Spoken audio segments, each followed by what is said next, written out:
जय माता दी। हे माते, मेरे सभी भक्तों को जो भी इस वीडियो को देख रहा है उस पर आप अपनी कृपा बनाए रखना। नवरात्रि का ये व्रत कथा जो भी भक्त सुनेगा उसके जीवन में सुख समृद्धि का वास होगा, घर में रुपए पैसे की बढ़ोतरी होगी और घर परिवार में किसी प्रकार की कोई तंगी नहीं रहेगी। नवरात्रि व्रत कथा सुनाते हुए महर्षि ने कुछ बातों का ध्यान रखने के लिए कहा था कि इस प्रथा को सुनते हुए माता का स्मरण करना है, अर्थात जो भी भक्त इस कथा को सुनेगा और माता का स्मरण करेगा, माता उसकी इच्छा जरूर पूरा करेंगी। इसलिए भक्तों, बिना किसी देरी किए आइए माता की ये कहानी शुरू करते हैं। प्राचीन काल में एक बहुत ही महर्षि तपस्या में लीन रहते थे और बहुत ही ज्यादा तेजस्वी थे। उनकी एक छोटी सी पुत्री थी। जब भी वह पूजा पाठ करने जाते, माता का ध्यान करने जाते, वह नित्य उनके साथ आकर उनकी पूजा में सम्मिलित हो जाती थी तथा वो भी माता का ध्यान करती थी। पूजा पाठ में उनकी इस तरह से हर रोज शामिल होना और उनकी सहायता करना उसका रोज का काम हो गया था। एक दिन की बात है, वह छोटी लड़की अपने सहेलियों के साथ खेलने कूदने में ही मग्न रह गई। उसे ध्यान नहीं आया कि पिताजी की पूजा का समय हो गया है। वह उधर ही खेलती रही, इधर उसके पिताजी पूजा पाठ करने के लिए सारी सामग्री लाकर उसका कुछ देर तक इंतजार करते रहे, लेकिन वह लड़की नहीं आ पाई। पिताजी ने पूजा पाठ अकेले ही संपन्न किया तथा क्रोध से वशीभूत हो उठे थे। जैसे ही वह लड़की अपने पिता के पास आई, वह उस पर चिल्ला उठे, बोल उठे, तुम कहाँ चली गई थी? कितनी दुष्ट हो कि तुम यहाँ पर पूजा में सम्मिलित नहीं हुई। वह छोटी लड़की भला क्या जान पाती।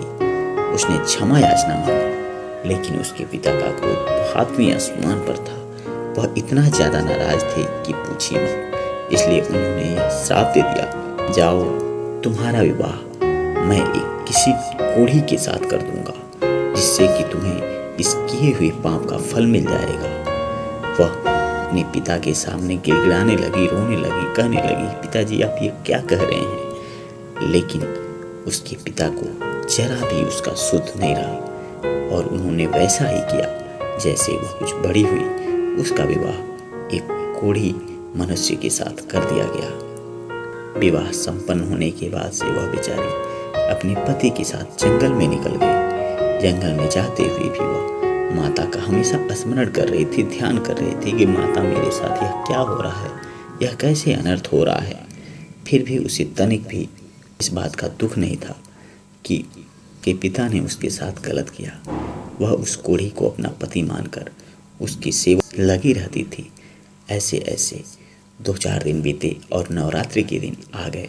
नवरात्रि में वह एक कुटिया के पास माता का मंदिर स्थापित कर छोटी सी मूर्ति में ही अपना पूजा पाठ करते रहती। 1 दिन बीता, 2 दिन बीता, ऐसे करके 3-4 दिन बीतने के बाद से माता उसकी भक्ति से अत्यंत प्रसन्न हुई और रात्रि के प्रहर में जब वह आरती करने के बाद से सोने जा रही थी, उस समय माता उसे साक्षात दर्शन दी और पूछने लगी, बेटी तुम इतना दुखी क्यों रहती हो, क्या कारण है?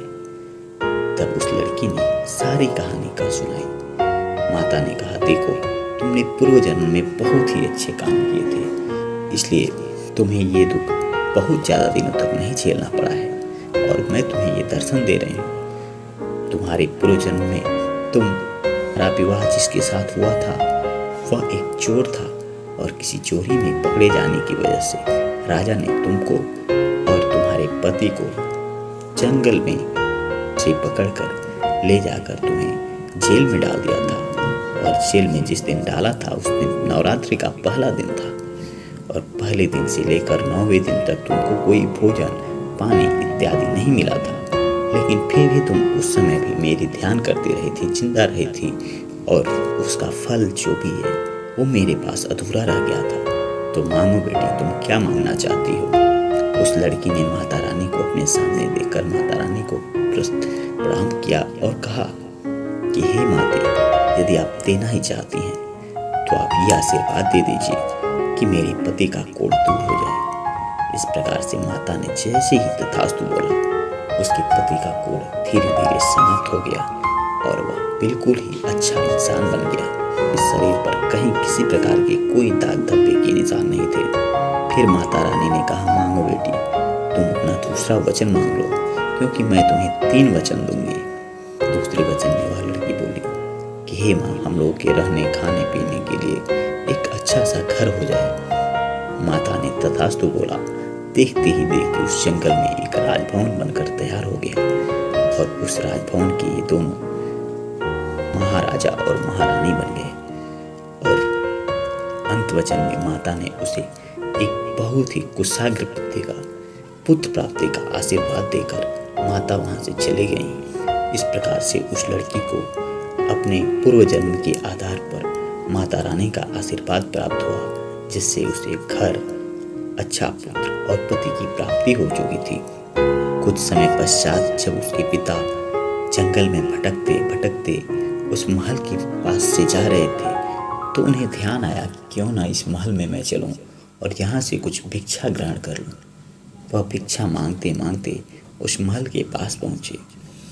संजोग से उस समय वह लड़की अपने फूलों में पानी दे रही थी और वह महल के दरवाजों के पास ही थी।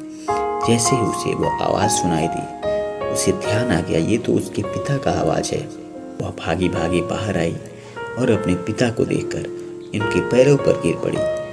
वे पहचान नहीं पा रहे थे कि आखिर यह सुंदर राजकुमारी जो इस महल की महारानी है, वो उनके पैरों पर क्यों गिर रही है, क्योंकि माता रानी के आशीर्वाद से उस लड़की का भी और उसके पति का भी रूप चेंज हो गया था।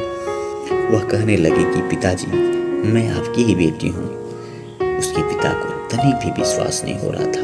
वो पूछने लगे, बेटा ये सब चमत्कार कैसे हो गया? मैंने तो तुम्हारा शादी कोढ़ी मनुष्य के साथ किया था। उसने कह बताया और माता रानी की भक्ति में जो शक्ति छिपी थी उस कहानी को पूरा सुनाया। इस प्रकार से उसके पिता को भी अपने किए गए पापों का प्रायश्चित हो गया और वह लड़की उन्हें भी अपना ली और उन्हें भी अपने राज दरबार में रहने के लिए अपना ली। इस प्रकार से ये कहानी यहीं समाप्त हो जाती है। मित्रों, जो भी भक्त इस कहानी को सुनता है उसे यदि संतान की प्राप्ति करनी होती है तो संतान की प्राप्ति होती है, उसके घर में रुपये पैसों में बढ़ोतरी होती है।